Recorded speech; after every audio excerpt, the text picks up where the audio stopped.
Vietnam की राजधानी Hanoi है।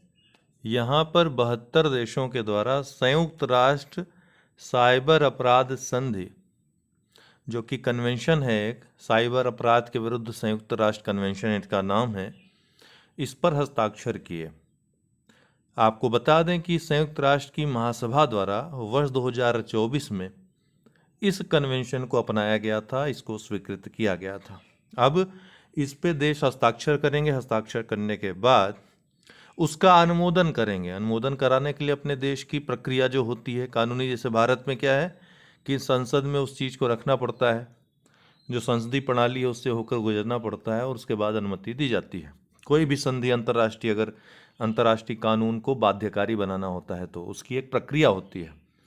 तो उसके बाद जो है ना, जैसे अंतर्राष्ट्रीय कोई विधि बनती है, अपने यहाँ लागू करवाना है तो हमारे यहाँ जो सर्वोच्च संस्था है संसद है, उस संसद से ही अनुमति लेनी पड़ेगी सबसे पहले, उस प्रक्रिया से गुजरना। ऐसे हर देश की अपनी प्रक्रिया होती है। तो अनुमोदन के बाद जो है, इसमें नियम है कि 40 देश अनुमोदन कर देंगे अगर, उसके 90 दिन बाद यह लागू हो जाएगी। तो साइबर अपराध के विरुद्ध संयुक्त राष्ट्र कन्वेंशन पर हस्ताक्षर एक साथ 72 देशों के द्वारा कर दिए गए।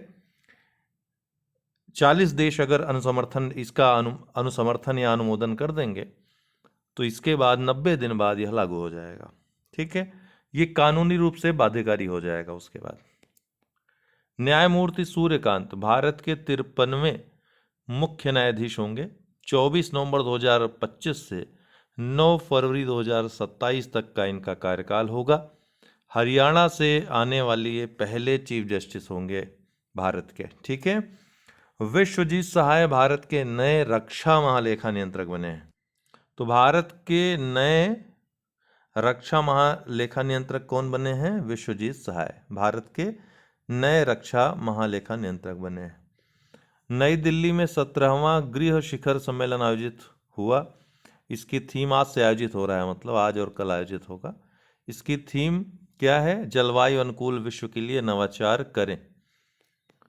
CMS-03 भारत का सबसे भारी संचार उपग्रह है। इसका वजन कितना है? 4410 किलोग्राम है।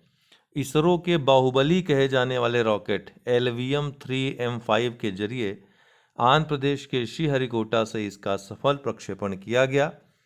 आपको बता दें कि LVM-3M5 रॉकेट जो है 3 चरणीय रॉकेट है, जिसमें ठोस बूस्टर पहला चरण है, दूसरा चरण द्रव कोर है और तीसरा और जो सबसे ऊपरी चरण है क्रायोजेनिक है।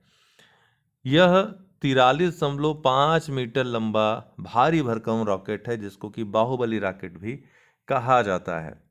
तो इसके थ्रू इस उपग्रह को लॉन्च किया गया सफलतापूर्वक।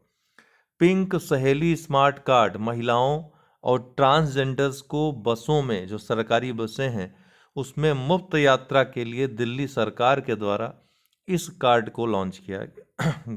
आभार सरकारी ई-मार्केट प्लस जेम पोर्टल जो है उस पर लॉन्च ऑनलाइन स्टोर है, जो आत्मनिर्भर भारत वोकल फॉर लोकल पर आधारित है। देश में खास करके हथकरघा और अन्य जो, जैसे एक जिला एक उत्पाद योजना के तहत बने उत्पाद आदि को इसमें प्राथमिकता दी जाएगी। भारतीय रेलवे के द्वारा इसको प्रोत्साहन और इसका प्रचार किया जाएगा, इसलिए यह हाल ही में चर्चा में आया।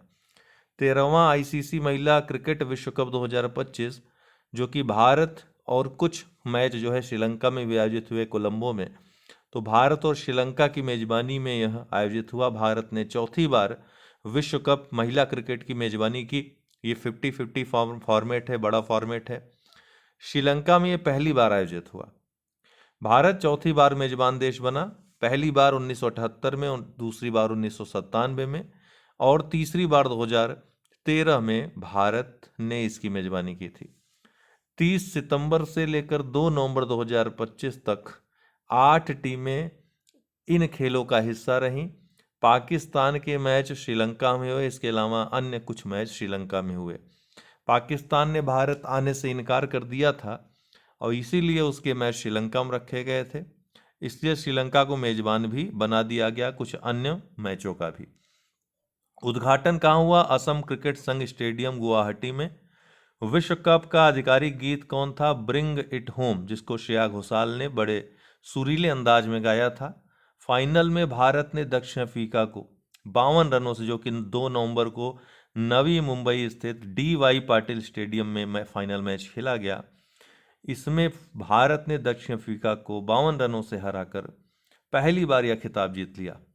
इसके पहले भारत 2 और बार फाइनल में पहुंच चुका था, 2005 में और 2017 में। 2005 में भारत ऑस्ट्रेलिया से हारा था, 2017 में भारत इंग्लैंड से हार गया था, लेकिन इस बार भारत जीतने में सफल रहा और ऑस्ट्रेलिया, इंग्लैंड तथा न्यूजीलैंड के बाद चौथी टीम बन गई भारत इस टूर्नामेंट को जीतने वाली।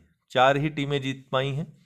पहला ऑस्ट्रेलिया, वो तो रिकॉर्ड 7 बार जीता है, 13 में से 7 ऑस्ट्रेलिया ही जीता है, आधे से ज़्यादा। 4 बार इंग्लैंड जीता है, 1 बार न्यूजीलैंड जीता है और 1 बार अब भारत भी इसका विजेता, मतलब स्वाद चख लिया भारत ने भी। श्रृंखला की सर्वश्रेष्ठ खिलाड़ी, प्लेयर ऑफ द टूर्नामेंट कौन रहा? भारत की दीप्ति शर्मा। भारतीय मुख्यतः गेंदबाज हैं, ये कभी कभी बल्लेबाजी में भी अच्छा कर जाती हैं। सर्वाधिक रन लौरा वोलवार्ड, जो कि कप्तान भी थी साउथ अफ्रीका की, इन्होंने बनाया। 571 रन इन्होंने बनाया और कल फाइनल में एकमात्र खिलाड़ी रहीं शतक ठोकने वाली, लेकिन टीम को बचा नहीं पाई हार से। सर्वाधिक विकेट दीप्ति शर्मा ने लिया, 22 विकेट। भारत की ये गेंदबाज थी और इनकी गेंदबाजी का कमाल था कि भारत टूर्नामेंट में प्रभाव जमाने में सफल रहा और अंततः विजय भी हुई भारत की, और इसीलिए दीप्ति शर्मा को मैन ऑफ द टूर्नामेंट घोषित किया गया, player of the tournament. ICC world cup 50 over का जो आईसीसी वर्ल्ड कप है उसके जीतने वाला भारत चौथा देश बन गया है। महिला क्रिकेट टीम, भारतीय टीम जो है चौथी बन गई है। ठीक है, पुरुष कितना जीता है आप लोग कमेंट बॉक्स में बताइएगा। भारत ने पुरुष जो वर्ल्ड कप है, वनडे वर्ल्ड कप, वो कितनी बार जीता है। फाइनल में भारत की स्थिति हमने आपको बताया कि भारत ऑस्ट्रेलिया से 2005 में हार गया था, 2017 में इंग्लैंड से, लेकिन 2025 में जीतने में सफल रहा। ऑस्ट्रेलिया 7 बार जीत चुका है, इंग्लैंड 4 बार और न्यूजीलैंड मात्र 1 बार वर्ष 2000 में जीत चुका है टूर्नामेंट को। आज के लिए इतना ही, बहुत बहुत धन्यवाद।